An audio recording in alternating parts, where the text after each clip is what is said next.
ẹ bá mi yìn. Ohùn olórin àti ìdùnnú yìn. Èmi yóò kọrin sólùgbàlà, èmi yóò kọ kìkìrà kárí ayé. Ohùn olórin àti ìdùnnú yìn. Kí ló mú tàbí wá? Ohun rere ló mú tàbí wá. Kí ló mú tàbí wá? Ohun rere ló mú tàbí wá. Olè ikú ọgbọ́n, olè àrùn wọlé, kí ló wá ṣe? Ó wá sọ bànújẹ́ mi dayọ̀. Ohun rere ló mú tàbí wá. Àbí bẹ́ẹ̀ kọ́ o wá. Bẹ́ẹ̀ náà ni ayé mi dára o wá. Náà ni Jésù gbé mi lékè o wá. Bẹ́ẹ̀ náà ni ẹ bá mi porúkọ rẹ̀. Èmi ni tí jẹ́ èmi ni olórúkọ ńlá.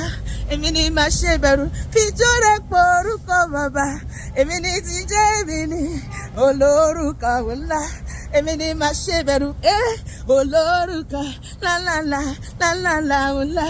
Oyè yigi kábíyàwó sí ọba tó kárí ayé. Èmi ni màá ṣe bẹ̀rù. Ẹ má ṣe o Elédùmarè. Ọba mímọ́, ọba ògo. Kí ló ṣe tó ń sá fúnjó? Àbádá rẹ̀ ò yá gágá. Kí ló ṣe tó ń sá fúnjó? Èmi ò sá fúnjó. Àbádá rẹ̀ ò yá gágá. Orúkọ Jésù ni mo bá lẹ́jọ́, tógun ayé mi yóò fi ṣẹ́. Orúkọ Jésù máa fi fọṣọ. Orúkọ Jésù máa fi búra. Orúkọ Jésù máa tún gbé mú káyé mi lè dá. Mo fọwọ́ mi kọ Jésù, gbogbo ayé ìṣòro mi fò lọ.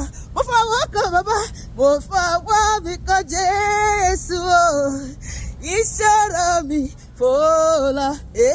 Mo fọwọ́ mi kan Jésù, ìṣòro mi fò lọ. Lónìí ìṣòro ayé mi àti ó fò lọ pátápátá. A ò sì ní rí wọn mọ́ lórúkọ Jésù.